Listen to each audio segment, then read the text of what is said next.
after we've partaken of more food and drink.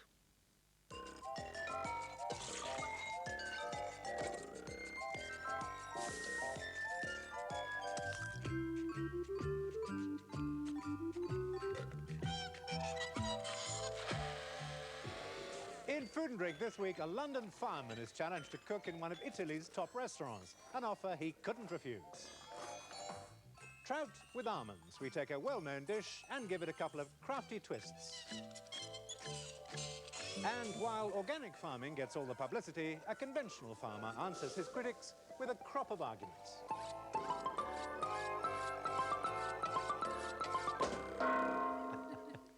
Hello and welcome once again to Food and Drink. Michael, we've had a letter from Lynn Rickson, who resides in Broadstone, Dorset. She says, following your rib of beef recipe, they had the best beef ever. But here's the tragedy. They've forgotten the cooking times and they can't do it again. The smart money has it that you've forgotten the cooking times too. Not quite. I've got them written down on my wrist. The answer is you need a 4-rib of beef and you need to heat your oven very hot. Mark 8 gas, 450 degrees Fahrenheit, about 225, 235 degrees centigrade if it'll go that high. You put the beef in, you turn it down to Mark 4 gas, 350 Fahrenheit, 180 centigrade, and you cook it for 12 to 15 minutes a pound. If you like it, as it were, well done, you can add another couple of minutes a pound to that. When it's cooked, and this is absolutely crucial, out of the oven, 5 minutes a pound rest. 6 pounds of beef, 30 minutes rest. It'll work a dream. It'll make it more delicious. Don't think it'll get cold. I trusted you, and I followed that, and it was terrific. But now I'm looking at apples and pears.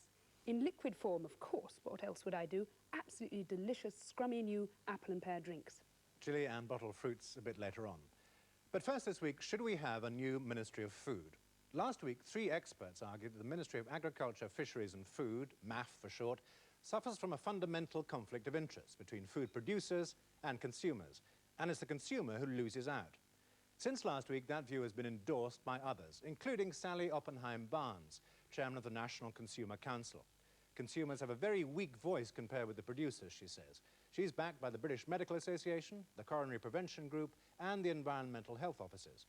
And interestingly, among the countries who already have this division is the United States, where the Food and Drug Administration looks after consumer interests, with the Department of Agriculture being a completely separate body. But we promised you the reaction of the Minister of Agriculture, and I've been to talk to him at the Ministry. I asked him first whether he accepts there's a conflict of interest. I don't agree with that, and I've never felt it here, because we do take our consumer responsibilities, food safety responsibilities, extremely seriously. We're assisted by a wide range of experts, both within the department and outside. We get a great deal of advice, and we always act upon it. So I certainly don't see any difficulty about reconciling the two. What's more, food, perhaps more than any other product, does depend on repeat buys. So a consumer who's doubtful about the safety or quality of a product won't buy it again. So it's not only in our interest to ensure that there is food safety, it's very much in the interests of all on the production side to ensure that they're always getting better quality and the safest possible food. Can you really honestly say that your civil servants come into work of a morning and have the interest of the consumer primarily at heart? There is a very simple answer to that. Every civil servant is a consumer. Many of them are housewives. Many of them have children. They have as much interest as anyone in the public, and I'm in exactly the same position in ensuring that our food is safe. Well, since last week, John McGregor has announced an inquiry into the bacterium Listeria in cooked chill foods like these chicken legs. But what does he say to Professor Richard Lacey, who last week claimed that up to now he's neglected an epidemic of food poisoning? I don't think that that is the case. What is the case is that we have a new and growing strain of salmonella which has caused an increase in food poisoning cases. When the Department of Health identified what it was, we've immediately set in hand taking a great deal of action to deal with it, because I take it very seriously indeed. So we've taken, or are in process of taking, about 15 measures on top of the already fairly stringent conditions we often have. We're taking further steps in order to deal with that, because I recognise with Professor Lacey that there's a real problem here and it has got to be tackled, and that's what we're doing. Well, again, since last week, we've been contacted by Roger Starr, a spokesman for the Institute of Civil and Public Servants, who works at the Institute of Food Research in Bristol. He's told us that despite current concerns, MAF will not guarantee funding their work into Listeria and cooked chill foods for more than 2 years. Now, they've already had to stop developing salmonella-resistant chicks. I put this to John McGregor. That's not true, actually. We are spending a good deal of money on microbiological matters, including salmonella, each year. There is a case, one particular research project in Bristol, which the AFRC, which is the institute that advises government and takes decisions on deployment of research, believes has actually come to the point where it needs commercial exploitation rather than continuing research. And what is currently being looked for is a commercial company or somebody else to exploit the product that the research has produced. But we will be deploying the funds that are not used on that particular project on other research that is needed into salmonella. It was argued last week that MAF should apply better criteria when approving additives and pesticides. In particular, Dr. Tim Lang said they should ask whether consumers need or want them.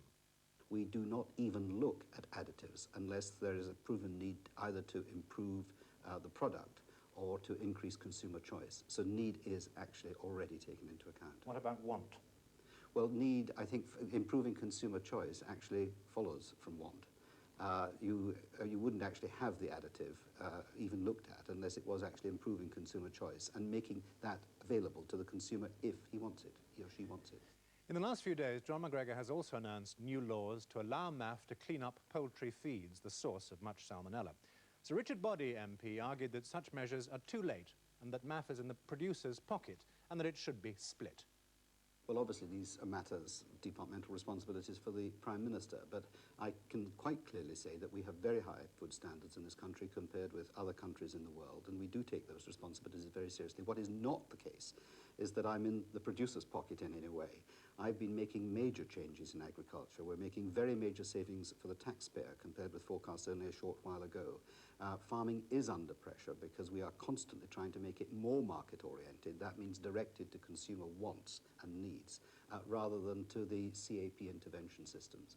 And I think if you talk to any farmer, they will say that they're going through a pretty difficult period as they adjust to this new atmosphere in the 1990s. So I reject absolutely the charge that I'm in anyone's pocket. In the European community, in the European Council of Agricultural Ministers, we are constantly looking at issues that affect food safety, animal welfare, and those sort of, that side of the agricultural situation. And a very important point here is that increasingly, as more people from this country take holidays in the rest of the community or business there, and increasingly as we move to 1992, where food itself is constantly crossing member states' barriers, these issues have to be handled at the European level. So that means that we in this ministry are doing it both in Europe and here on an increasing scale. Well, there you have John McGregor's reply to the critics of his ministry. As he himself says, it's up to the Prime Minister whether she splits MAF up. Meanwhile, public confidence in the food supply has taken quite a battering these past few months, and it's a story we'll continue to follow closely on Food and Drink. Last week we saw the start of a new gastronomic partnership. Restaurateur and writer Antonio Carluccio cooked Sunday lunch at a fire station for London fireman Keith Watt. Well, now they've set off for Italy together so that Keith, a keen amateur cook, can learn how Mamma makes it, or to be more precise, how Chef Valentino makes it. Antonio and Keith travel to see him where he conjures up his masterpieces in Imola, near Bologna. He's the chef at one of Italy's top restaurants, the San Domenico.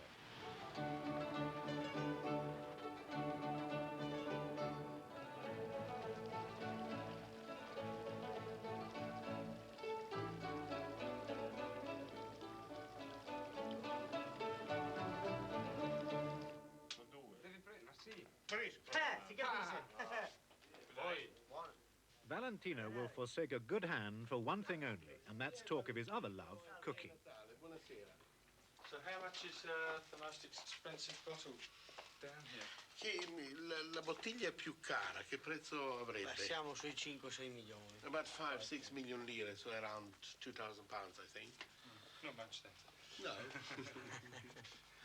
Yeah. I think I could definitely get lost down here. Yeah, me too, actually. I started drinking the wine. So did the Dominican, probably, that they were living here before in 1800 and something. How many bottles are down here? I don't know. Quante bottiglie ci sono qua? Approssimativamente un 100.000 bottiglie, 95-100.000 So bottiglie.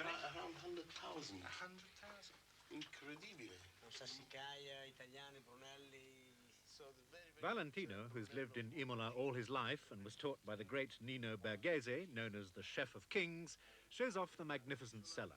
Once part of a Dominican priory, it now houses one of the finest collections of wines and spirits in Italy. It's a tantalizing introduction to the marvelous cooking upstairs. Ma forse il Chateau di Chem. Perhaps the Chateau di Chem. a very expensive one. This pasta here is made with Semolo di grano duro. there's the pure semolina of durum wheat. Has to have more consistency because they're the famous spaghetti alla chitarra, which we are going to see. And the chitarra is this instrument that you will see now. It goes. It comes from the area where it comes from, which is Abruzzi. It's very typical. It's more. This is semolina. Semolina Yes, going on, you put it on top, and now it goes just simply over with that.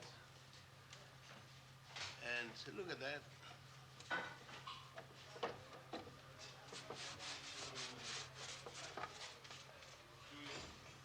Voila! And they are square spaghetti practically. Yes.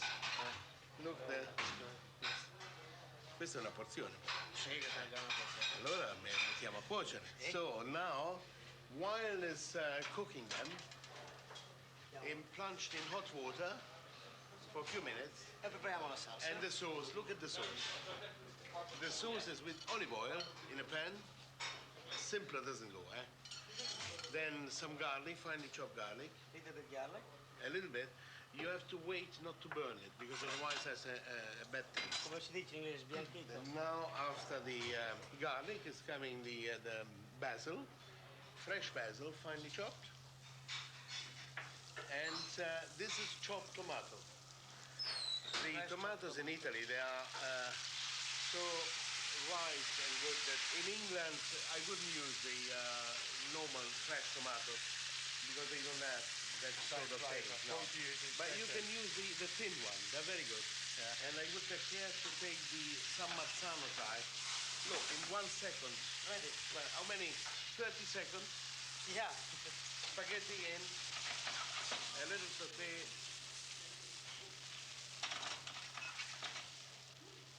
And Io consiglio niente parmigiano. so he says no parmesan. No parmesan. No. Well, in fact, you don't need to put parmesan to Col everything. pomodoro molto cotto il parmigiano sta bene, ma col pomodoro Yes. fresco. If you have a fresh tomato, you want to have the taste of the tomato. Yes. So you don't put anything. Put it a little bit on top at all. No, just as it is. just as this. Yes. This is a purism of the taste. You know, if you salt? want to enjoy a little bit of salt is missing. If you want to enjoy that.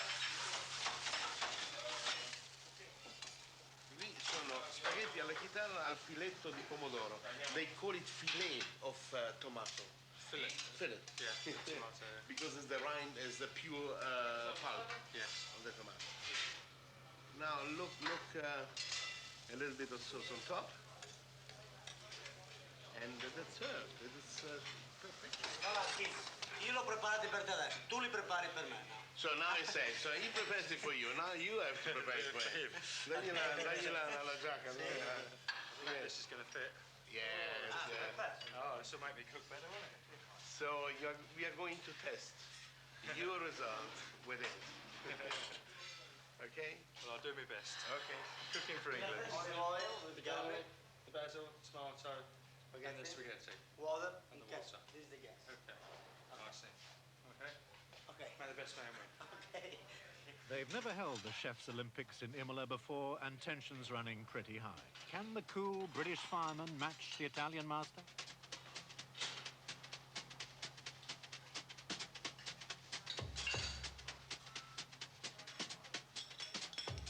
Attention to the garlic.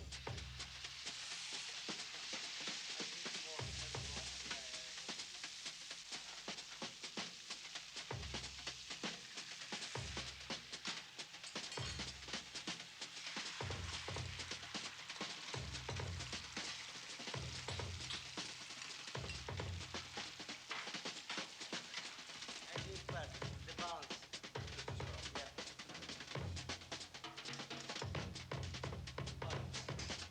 My spaghetti is ready. When the pasta you think is a little bit dry with the sauce, this water is perfect for the pasta, you know? You're giving me a lot of help here, considering we're in competition. You haven't won yet.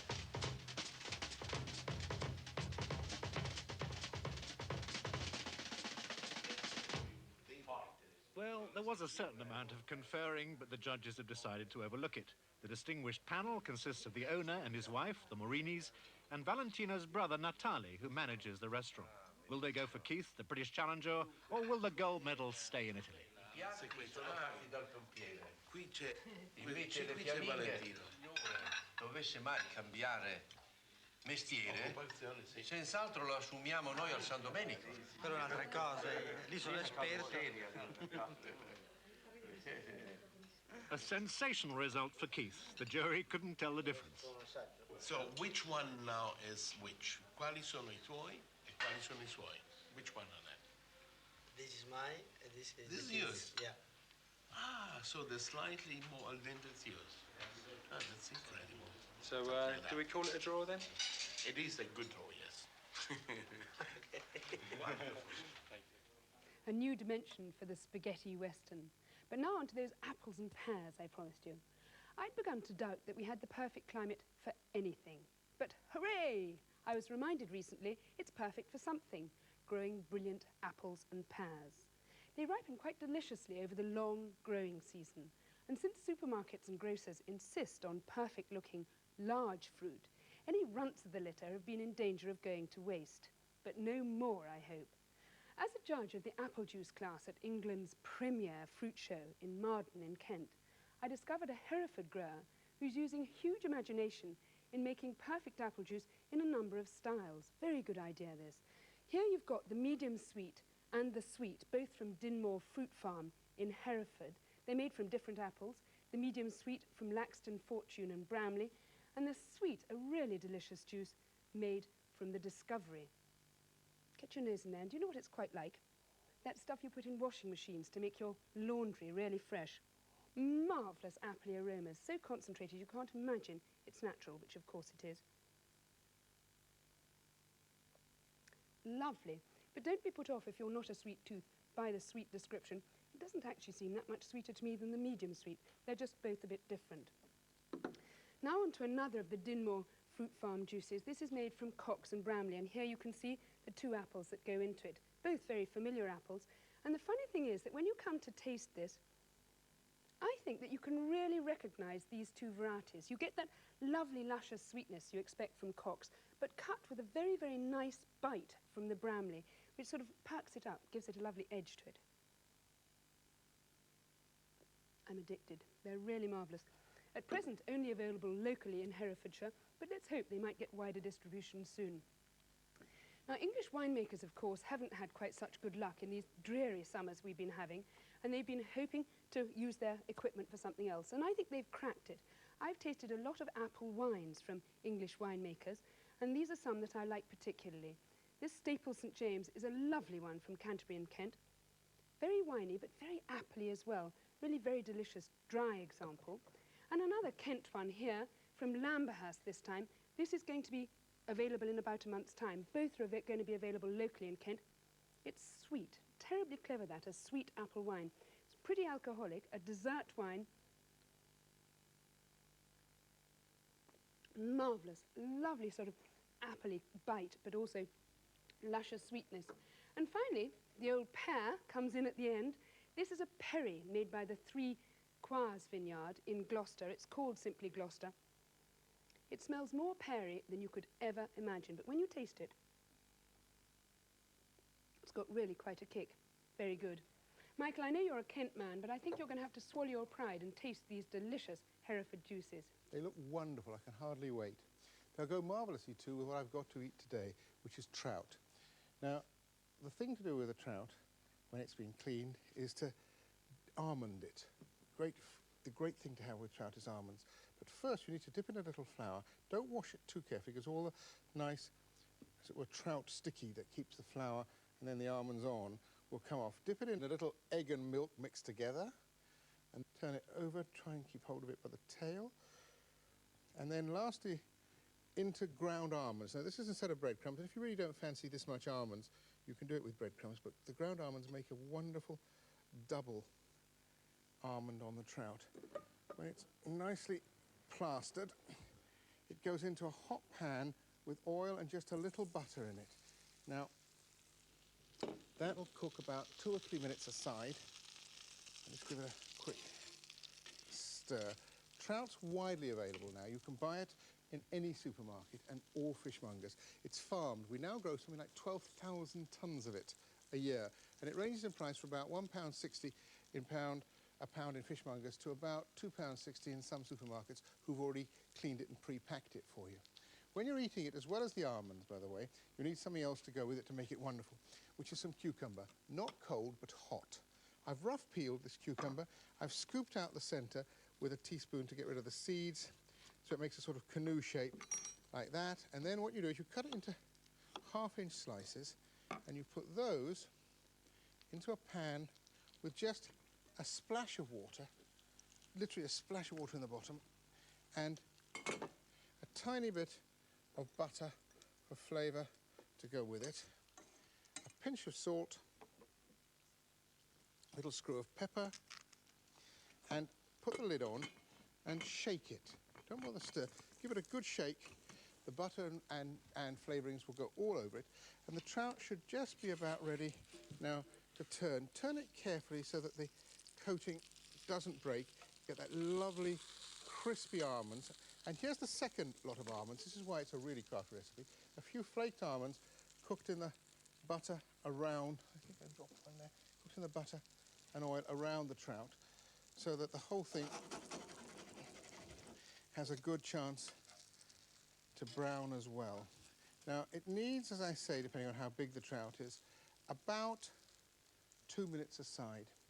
The cucumber needs another quick shake, and if you think hot cucumber is slightly eccentric taste, believe me, it's one of the revelations because it cooks as quickly as that.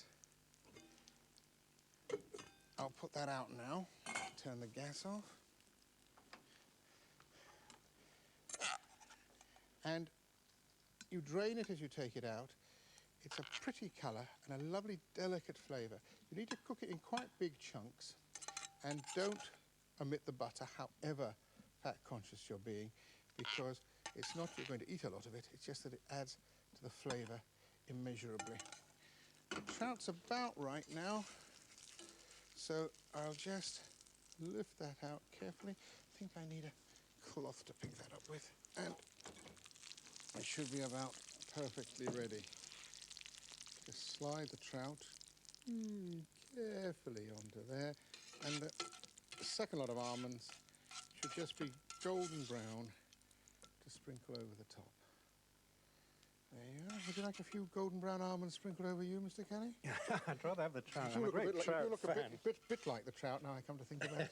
However, this week, the boot is on the other enormous foot because you're doing the tasting. See if you can tell which one that is, Michael, just by smell and taste. Get the buds round it. It's apple juice. Brilliant. He's a star. Counting on you. Worcester? Discovery? It is actually Discovery, but it's got a great Worcester flair. It's lovely. Only available, unfortunately, in locally. It's really lovely. That should catch on everywhere. The sooner it's out of Hereford, the better. This is absolutely marvellous stuff. As always, the recipes and information from this week can be obtained by sending a cheque or postal order, please, for 60 pence and make it payable to BSS. The address is Food and Drink Fact Sheet 6, P.O. Box 7, London W3 6XJ. That's Food and Drink Fact Sheet 6, P.O. Box 7, London W3 6XJ. And you'll also find the information on CFAX, page 288. Now, last week we heard from news journalist and former organic farmer John Humphreys. He argued that organic farming is much more than a hobby for its few practitioners. The farmers he talked to said that their method should be adopted by all agriculture. Well, this week we've invited a conventional farmer to put the opposite case, the case for the use of chemical fertilizers and pesticides. Our Good Food report this week comes from a man who rejects the argument that he endangers both our food and our environment.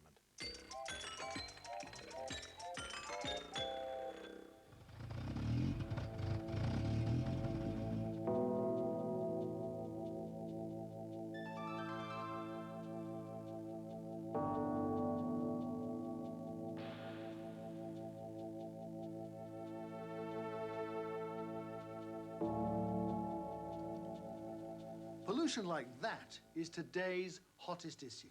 And of all the polluters, farmers like me are often depicted as being the worst. Some organic farmers would claim that we're poisoning the countryside here and that the chemical we're putting on this crop to kill the weeds will go into the water system and will poison all of us.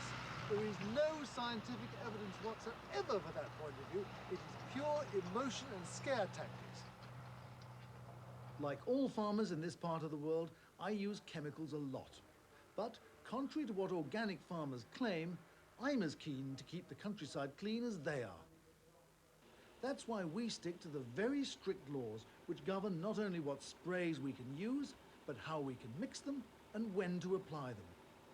Farm chemicals, like drugs for humans, are tested by the government for years before being released onto the market. Roger Southwood, you're a spud grower. What would happen to your potatoes if you didn't use a sprayer like that? You don't hardly need me to tell you that, Oliver. I should go bankrupt very, very quickly. There's no way that I could afford to grow potatoes organically to the quality that our customers want them and survive. That's as simple as that. David Barker, you're from Suffolk. What do you have on your farm? We've got cereals, peas, beans, grass, seed and pigs, basically. So you're a mixed farm, just the sort who might be an organic farmer. Have you ever been tempted? Well, organic farming really is irrelevant. I mean, it's a fact of life. We would have to cover the whole farm, something like 5 inches deep in farmyard manure to do the same job as modern fertilizers do for us. Last year, we grew sugar beet here. And that, by the way, is another crop I couldn't grow if I were an organic farmer. The biggest problem with sugar beet is keeping the weeds down, and the way we control weeds is by spraying them with herbicides. If we were organic farmers, we wouldn't be able to do that. We'd have to hoe all the weeds by hand and pay a fortune in wages. But if we're going to discuss the pros and cons of organic farming, there's only one person whose opinion really counts: the consumer.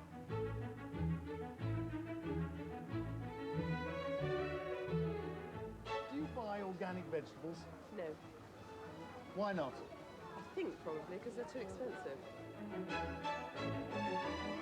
Well, I'm doing a lot of shopping for different people. I do find they're more expensive. But if I was just shopping for myself and husband, I think I would buy them more.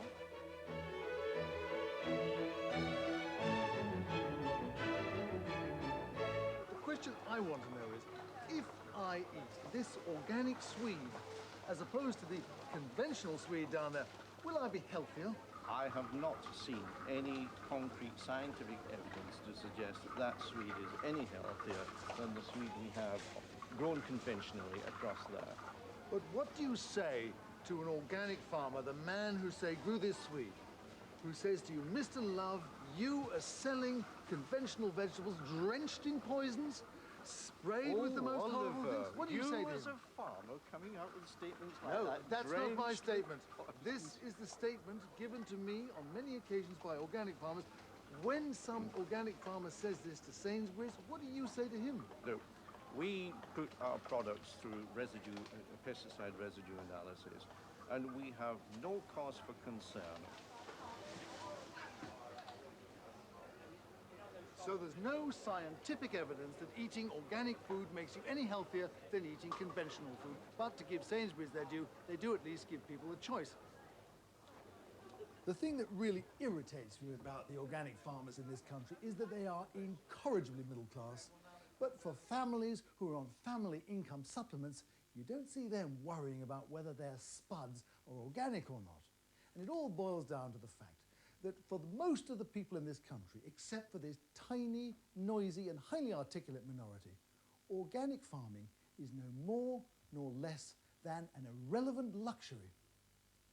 I just wish those organic chaps would smile a bit as well. The case for conventional farming from Oliver Wolf.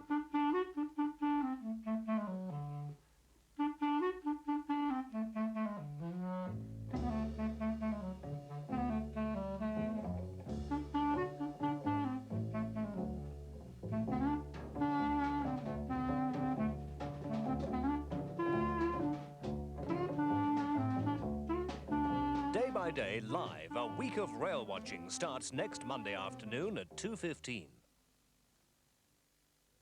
Our film tonight is a